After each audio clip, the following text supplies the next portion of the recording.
বাবরি মসজিদ যেটা অযোধ্যায় ভাঙা হয়েছিল সেটাকে বলা হচ্ছে বিতর্কিত ল্যান্ডে ছিল।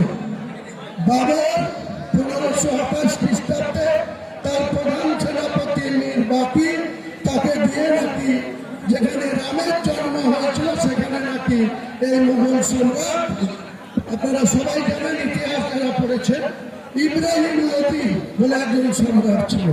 বাবর কিন্তু ভারতবাসী ছিল না, অন্য দেশ থেকে ইব্রাহিম লোদিকে আক্রমণ করেছিল।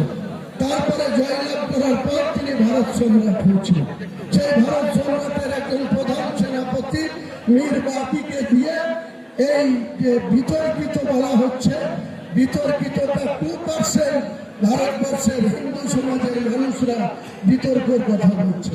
আজকে ভারতবর্ষে 145 কোটির মধ্যে 40 কোটি মুসলমানের বাস। এই বাংলায় 11.5 কোটির মধ্যে 4 কোটির বেশি মুসলমানের বাস। সেখানে আমরা একটা বাবরি মসজিদ করতে পারবো না? এত বড় হিম্মত! আমার মাথার দাম ঘোষণা করা হচ্ছে 1 কোটি টাকা। আমরা কোন অহিংস নীতিতে বিশ্বাসী না, কোন ধর্মাবলম্বী মানুষকে আমরা ঘৃণা করি না, অশ্রদ্ধা করি না। আমার ধর্মের প্রতি আমরা যেমন আস্থাশীল, তেমনি অন্য ধর্মের প্রতি আমরা শ্রদ্ধাশীল। কিন্তু কেউ যদি মনে করে থাকে মুর্শিদাবাদের মাটিতে উত্তরপ্রদেশ থেকে এসে মধ্যপ্রদেশের প্রাক্তন মুখ্যমন্ত্রী বলেছে